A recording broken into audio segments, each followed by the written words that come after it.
Hey darlings, just an FYI, this is one of our earliest recordings and there's a slight issue with some of our audio, but the content is still amazing. So if you could push through, that would be amazing, and just know that all future episodes, this issue has been resolved. Hello, it's Tash. And it's T. And we're here to talk to you about everything from life's little hiccups to the big things that you might be overthinking. And let's be real, it's probably not that deep, sis. So grab your drink, get comfy, because we're giving it to you straight from the couch. Hey everybody, and welcome back to another episode of It's Not That Deep, sis. So before we get into the episode, as always, let's do our I was today years old. Do you want to go first? No, you go first. Okay. So, I was today years old when I found out about the 5 hobby theory. Now, I feel like this has kind of changed my life in Don't some tell me I way. need 5 hobbies because I'm only just struggling to do one. So, the 5 hobby theory is the theory that you have 5 separate hobbies that contribute different things to your life. So, there's one that, one hobby is to keep you active, one is to keep you creative, one is to build your knowledge, one is to provide money in some aspect, and the 5th one is to build mindfulness.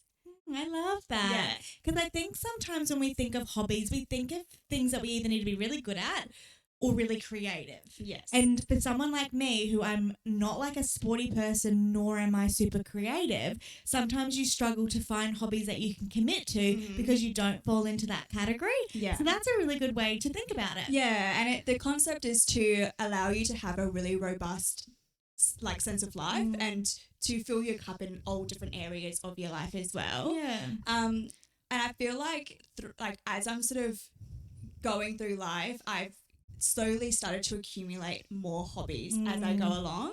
But the one that I was missing was how to build, a hobby to build your mindfulness.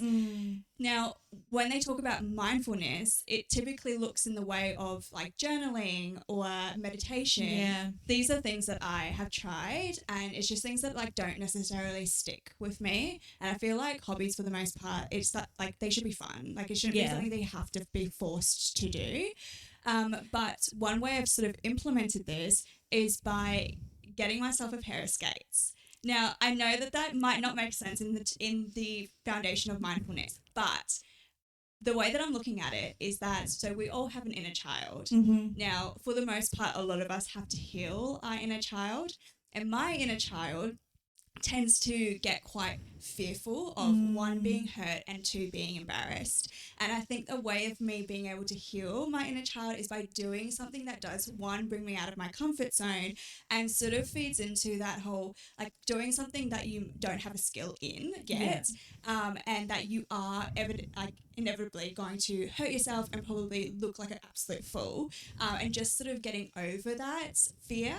So that's one way that I'm implementing that fifth hobby that I was sort of missing in my life. That's really cool, and I think that's a really good way to reframe it. So what would be some other examples for the other categories? Because sometimes they aren't, like you said, when we talk about mindfulness, people straight away go to a certain category, but you've been able to reframe that and think of a different way that's been way more useful for you. What would be some other examples for the other categories?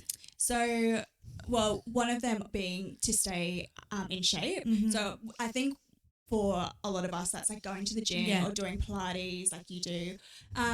Something that's really constructive in that way, but it can also look like going for swims, going hiking, it can be walking, like anything that is keeping you in shape, but you do on the regular, something that you're consistent with and that's something that you enjoy.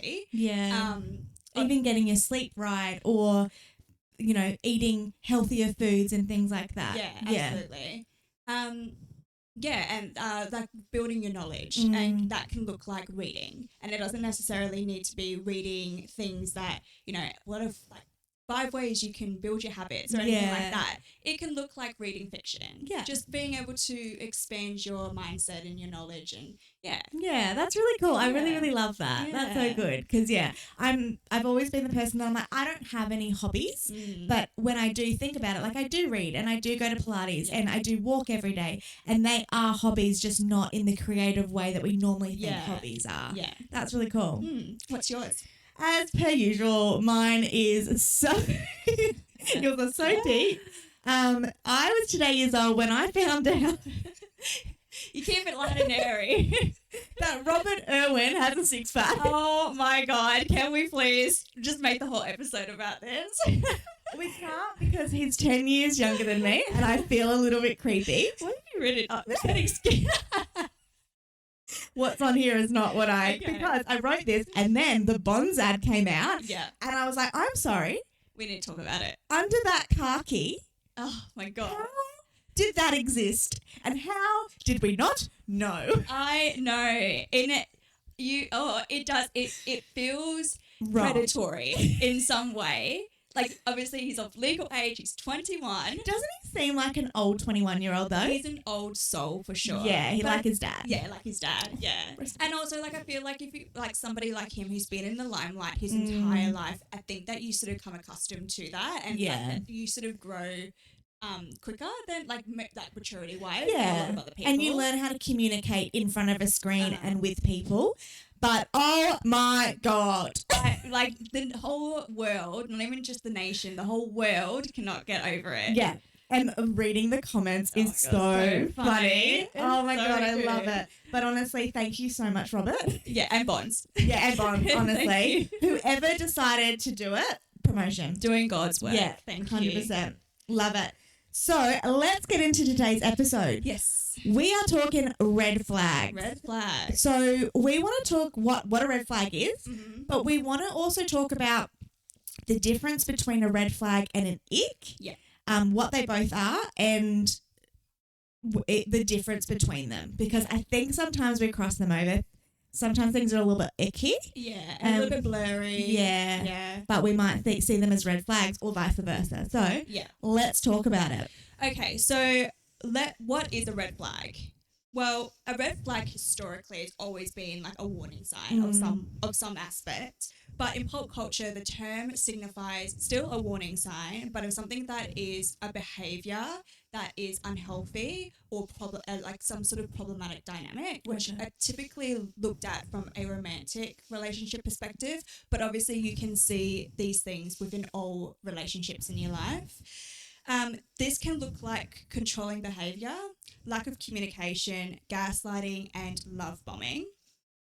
So when we talk about red flags and icks, like you said, we can sort of sometimes get them confused with each other. Some are a little bit easier to identify than others for both. But we are going to play a little bit of a game of, can you identify if it's a red flag or if it's an ick? And you get extra points if you can name what the red flag or ick is. Yes, I love a game. As you would have known, I am a game board enthusiast. Yes. And I get to be the contestant. So I'm really excited. Yes. So just so everyone knows the difference between them. So when we're talking about what a red flag is, it's about your safeties, values, or emotional well-being. If it affects that, it is a red flag. If it's about your personal preference, taste, or attraction, and are often harmless, then it's normally just an ick. Yeah. Yeah? Okay. Can I see the next page? No, I'm not allowed to. No, so don't flick over to the next page. So now these have come from, so the way that these have been picked out is from the top red flags and the top icks that people experience. So they should hopefully be somewhat easy to identify, but we'll see how you go, because you've also been in a relationship for 100 years. 101. Thank you very much. And just for the purpose of the game, these are specifically for romantic relationships, just to keep it, simple. Yeah, okay. I would like, though, to know what I win if I get all this. And I would like it to be on record what I win. What do I get? I didn't think that far ahead. All right, let's go. Okay. So you've been on 3 dates. Woo! They post everything from your dinner to your shoes to a pic of your hands touching the menu with the caption, "My person, love heart." They've also tagged you and you haven't even had the talk yet.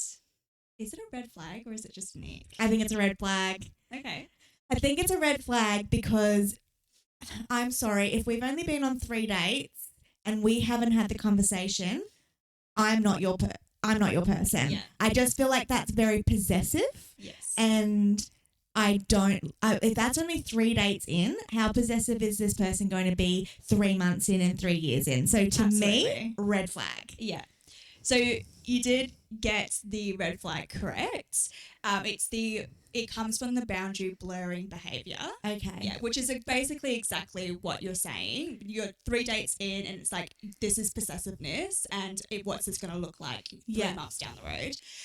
But it also is an ick as well, but in the excessive social media usage. Yeah, And to 100%. me, that's such a big ick. Yeah.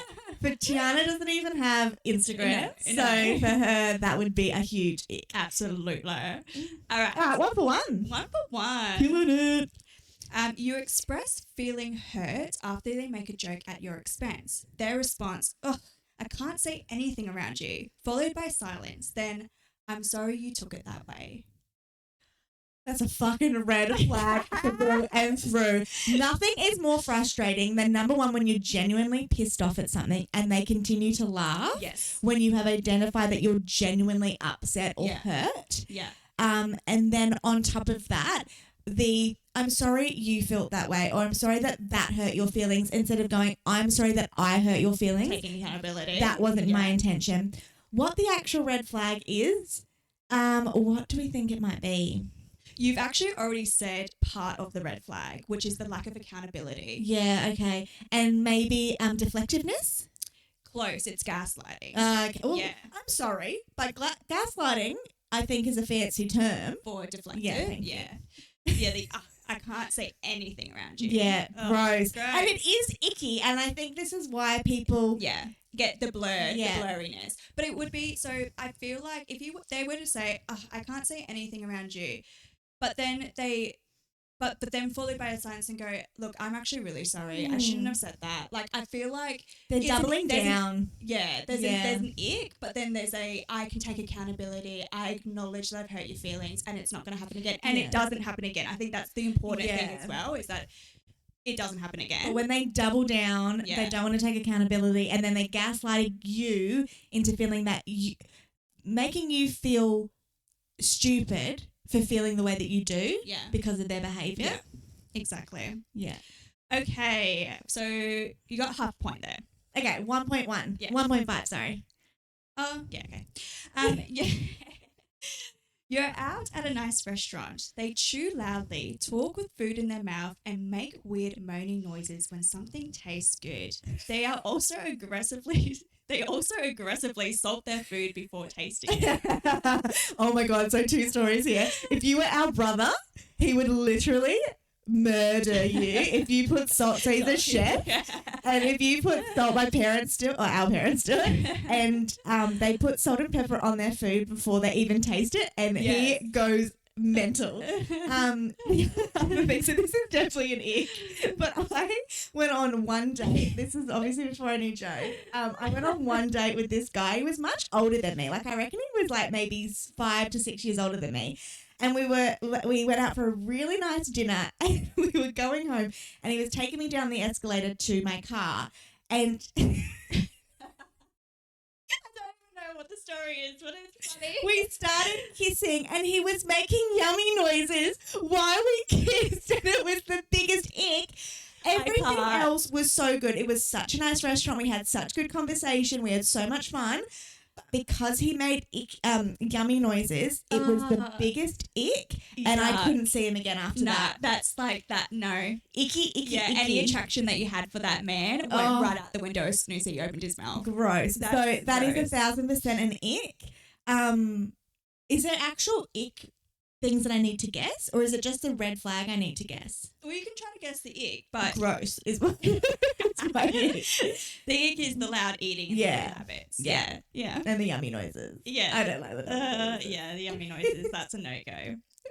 All right. Number 4. They constantly joke about your outfit, job, or hobbies in front of others, but always follow it with relax. I'm just joking. Even when you say it hurts, they double down. It's definitely a red flag. Yeah. Yeah. I think it's belittling. You're belittling someone if it's their hobbies or their job. And then it's that gaslighting again. It's their deflectiveness, that double downing. Yeah. Yeah. So this was inspired by the red flag of disrespect and emotional manipulation. Yeah, that's really true. Okay, number 5. They leave your messages on read for days, but constantly send you memes and TikToks. When you call them out on not replying, they say, you overthink too much. It's not that deep. Sis. Yeah. Do they watch the podcast? Yes. We hope so. There are one viewer. It feels like there's an underlying red flag.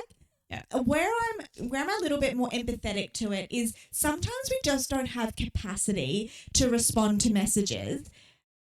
Like for myself, like say if you've said I'm a great responder, I have a little bit of a tendency that I can't have any notifications on my phone. So if you have messaged me, chances are I am going to respond to you. But I do appreciate that some people might not have capacity to respond to a text that might need a little bit more forethought or like planning or things like that. So instead they communicate through memes because they still want that person to know that they're there and they're available, but they just haven't really had the chance to think through how they're going to respond to that text message. Yeah.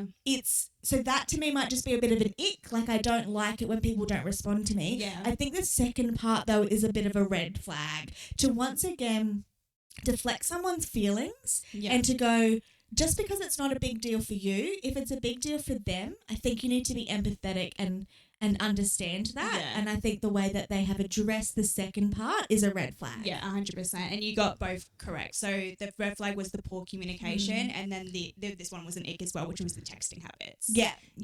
Yeah, absolutely. Good. And I feel like as well, like when you are somebody who doesn't have the mental capacity to necessarily, like you were saying, reply to a text that might require that more forethinking, but you still want the person to know that you're, thinking about them or whatever. Just be like, hey, I'll go back to that text in just a moment, but here's funny, like a funny meme in the meantime, kind of thing. Like just to have that, that open communication of, hey, I have seen your text, I am going to reply, but maybe just a little bit later. Yeah, 100%. Okay, so we have. Oh, that was it. That was it. I did really well. Yeah, you did, and that was much fun. That was really good. I feel like I should have had. Oh no, wait, we've got one more. It's like. Just kidding. Okay. It's date 2. They've called you Bubby, Munchkin, Baby, and Snugglebug in public loudly. Is it a red flag or is it an ick? It's definitely the biggest ick in the whole entire world. We've had this conversation before. If anyone says wifey or hubby. Oh. Ew, ick. You're just a walking ick. It's meant to make the noises. And it just came out. Ah, that's so funny. Oh, God. So I call Joe Baby, and I feel like that is acceptable. All those other names 100% are not acceptable, but also it's, once again, timing. Yeah. You're only 2 dates in. Let's slow it down. Yeah. But also, even if you've been dating for 17 years, do never, ever, ever call anyone Munchkin. What was the other one? Snugglebug. Snugglebug. Or even Bubby. I don't like No, Bubby. I don't either. Or like, if you're going to say it, don't say it out in public loudly. Bub, I don't mind. Yeah, but Bubby. But keep it between the two of you. Yeah. Like that's just how I personally feel. Yeah.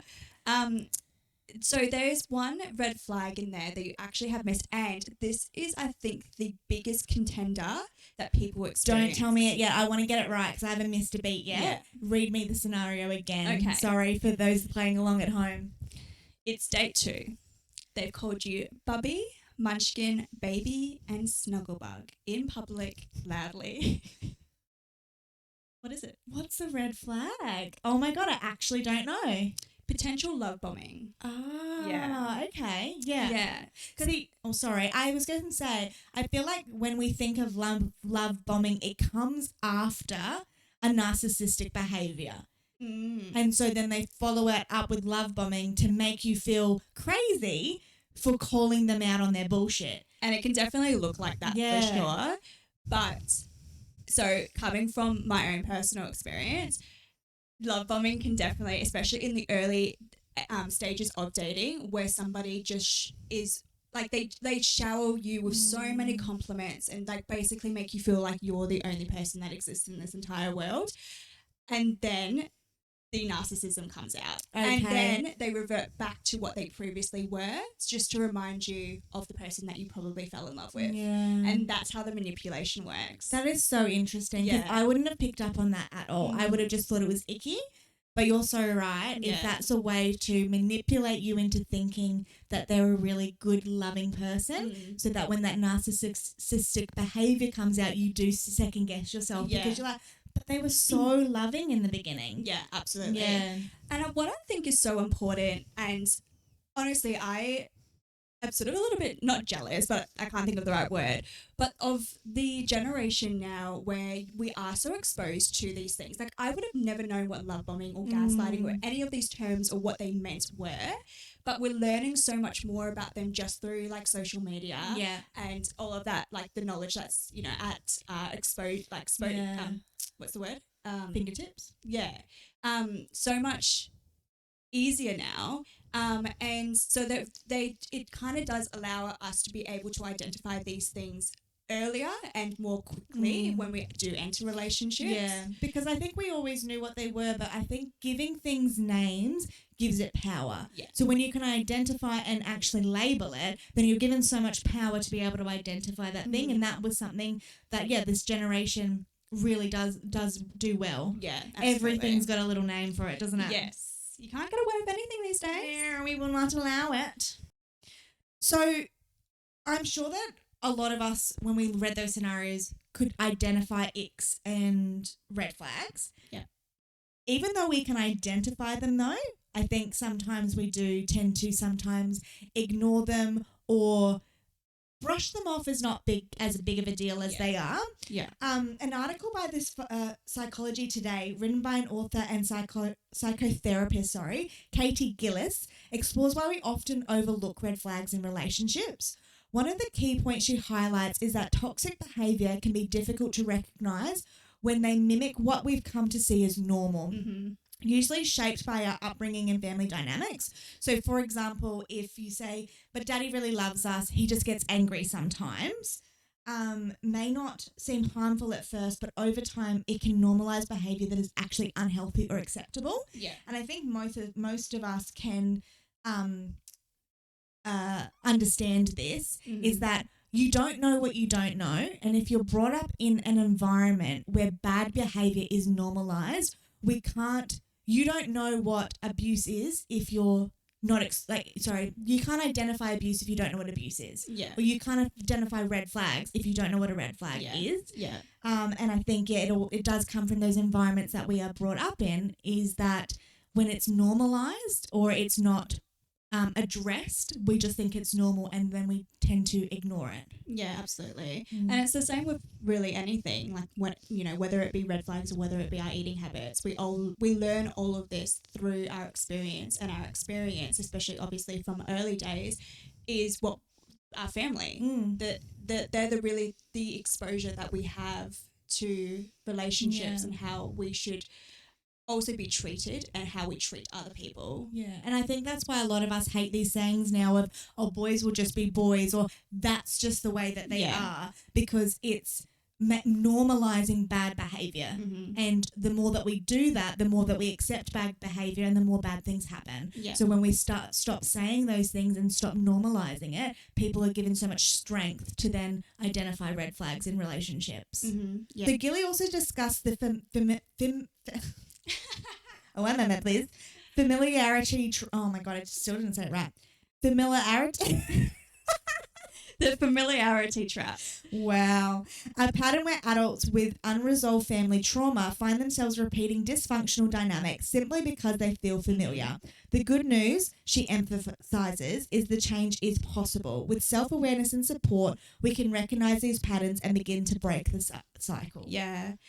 So that's one thing as well is we tend to gravitate toward people where they are like our comfort zone. So if we are so comfortable in that people, like let's just say for instance, we grew up in a family dynamic where everyone yelled at each other all the time. The likelihood is that we are going to gravitate towards somebody that does the same behavior because that is our comfort zone. Yeah. That's what we know. That's what's normal to us. And to actually enter a relationship with somebody who is outside of that can feel, even though that's a good thing, it can feel really uncomfortable for that person. So, yeah, the familiarity. Oh, now I can't say it. The familiarity trap. Yeah. That's a big thing. Yeah, and it comes back to what I said before is you only know what you know. Okay. And so if it's all you know, it's what, and we love to be in our comfort zone. We do. So even if it's bad, because we're so, it's normal to us and it's comfortable, we gravitate towards it. Yeah. Yeah. So the biggest question of all is how do we protect ourselves? Now, recognizing patterns is often the first step towards healing, and this can be supported through professional guidance and therapy. I will say it again, and I will continue to say it until I've been lying in my grave. Go to therapy. But change takes time, and it requires a strong sense of self-awareness, along with the belief that you are worthy of something better. Which, oh my God, we all deserve better. By learning to identify red flags and understanding what a healthy relationship truly looks like, we can begin to shift our mindset and stop letting fear be the reason we settle for less than what we deserve. Preach it. Yeah. And I think that's such a big thing is that people tend to, when they get into these relationships, and you know, they're 3 months in or whatever it may be, and that person starts showing these red flags, or maybe they've showed them in the beginning, but you didn't quite identify them, but maybe you've now started to identify, oh, like, that's something that I don't particularly like. I don't really like being treated that way. We then get caught in this mindset of, but what if I don't ever find someone else? What if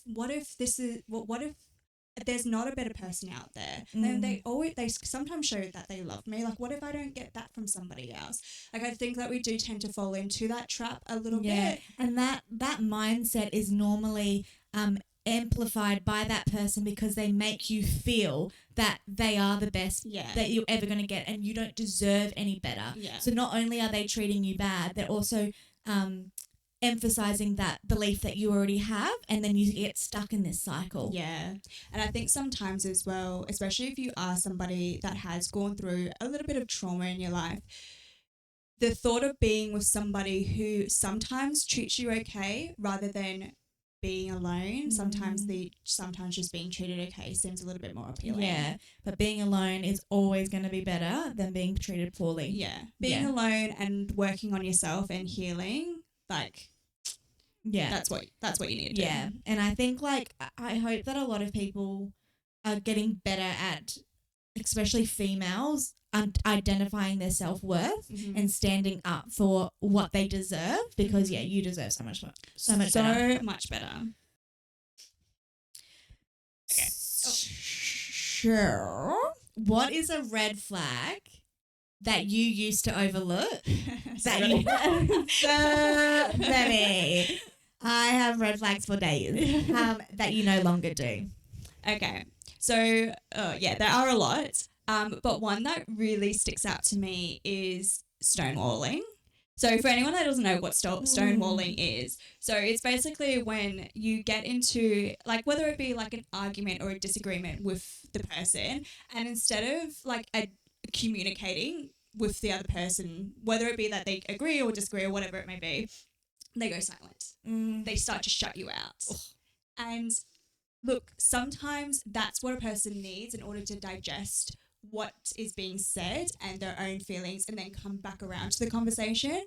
But it's that I don't want to talk about it. and then storming away, shutting the other person out, and then not even actually coming back around and having that conversation, or even just being like, look, I'm not in the mindset to actually have this conversation right now. Like, I care about you, but can we potentially just take some time apart and then let's come back to this conversation so that we're not just shouting in each other's faces. Yeah. Like, that's an appropriate way to do it, but it's the getting angry, storming away, and then just shutting that person out completely. And not coming back to that conversation. And not coming back to the conversation. Yeah.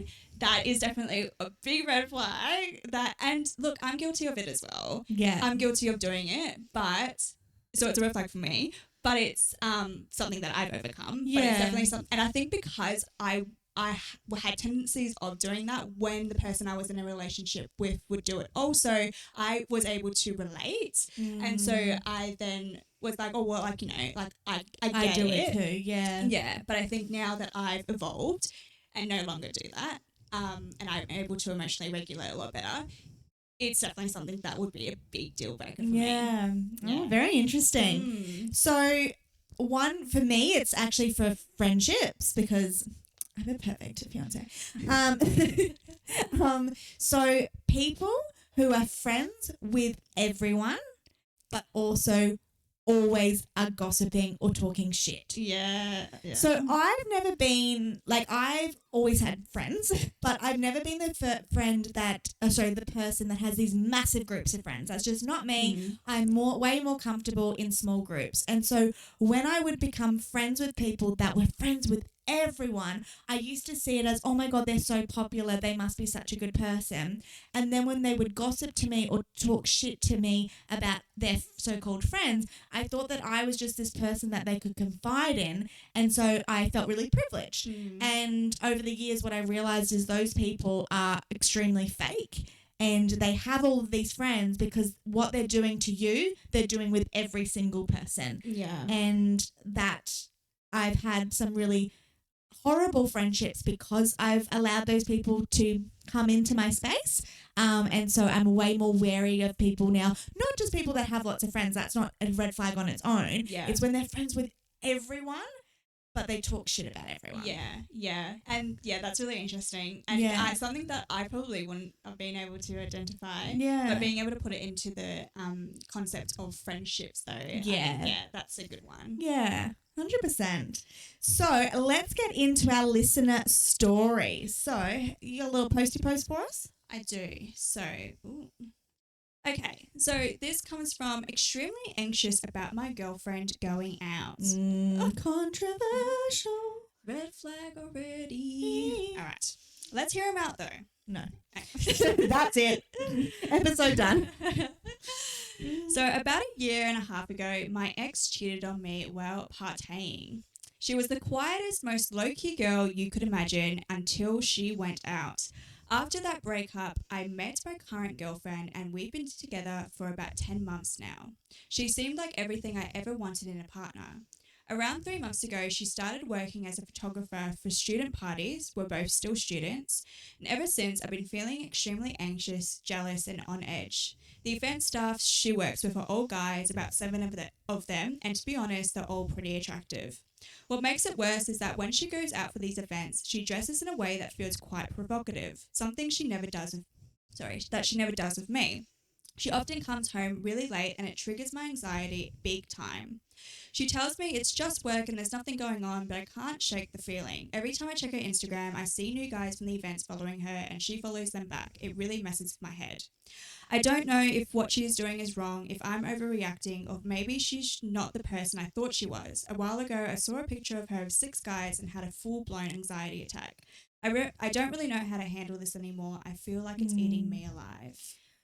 I have a few comments. Yes. So I think, and I'm going to sound like a broken record as this goes on, but you need to communicate. If you have not had this conversation with your girlfriend, you need to have the conversation. So that is always going to be number one in any advice that I give is you need to communicate, and it needs to be an open communication where she doesn't feel like she's being attacked or being called out on something, but instead addressing that this is how I feel.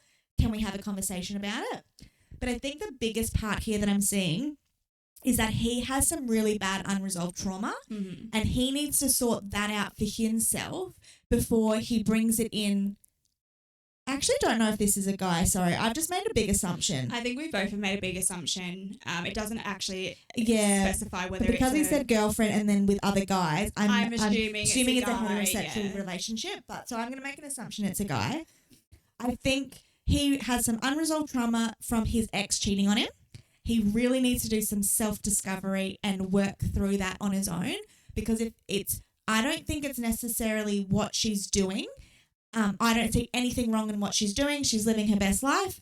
But he is going to continue to carry that trauma into every single relationship unless he resolves that himself first. Absolutely. And as well, she's not the one that cheated on you. Exactly. Because that's really unfortunate that you got cheated on. And I think that for anyone, that can be a really big trigger and anxiety, especially with new relationships. But I think at the end of the day, you need to remember that person, the new person did not do you dirty. No. It's not their responsibility in making sure that you don't think that they're going to cheat on you every second. Exactly. Because that's not healthy. And the relationship is not going to last long if you're constantly having these spiraling thoughts. If she's actually given you a reason not to trust her, that's different. But the trust is lying within yourself. Yes, absolutely. And if it's going to the point where you're having full-blown anxiety attacks, girl, boy, you need to get some help. And I do mean that very seriously. Yeah. You need to, like Tash said, there's some unresolved trauma here that you really need to address. Yeah. And then, I don't think this is the case, but I think sometimes when people are so worried about their partner cheating, it's because they are also doing the act. So I find that a lot of people that are so worried about their partner cheating, they're actually cheating themselves. So they understand that it's achievable and they're looking for the same patterns that they're trying to hide. I don't think this is the case here from what I'm seeing, but I think that you need to communicate. And I think you need to sort your shit out, because this person doesn't sound like she's doing anything wrong. No, she is trying to work. Yeah. That's her, and that's the thing as well. Like, this is her job. She is a photographer for student parties. She's gonna be going out. She's gonna be out late. She needs to dress for the clubs. Yeah, she needs to dress a certain way, like that makes her feel, comfortable in that sort of environment. But I think just communicating that first of all. And if you're not comfortable with that behavior, because I don't think her behavior is a red flag, if you're not comfortable being with someone that is doing those activities, then maybe that relationship isn't right for you. Yeah. I genuinely don't think this woman needs to adjust her life yeah. to accommodate for your anxiety. That was put on you by somebody else. Yeah, absolutely. And we talked about this in another episode, but you can implement the boundaries, but it's up to the other person as to whether they want to accept that. And if that's something that she's not willing to accept, which is completely fair, then you need to find somebody else, or you need to move on from the relationship and just work on yourself, because and before you move into another relationship, I think you need to work through this. Work on yourself. Work through it, girl. Thanks for chilling with us on the couch. We will see you same time, same place, and more yaps. Stay comfy, darlings.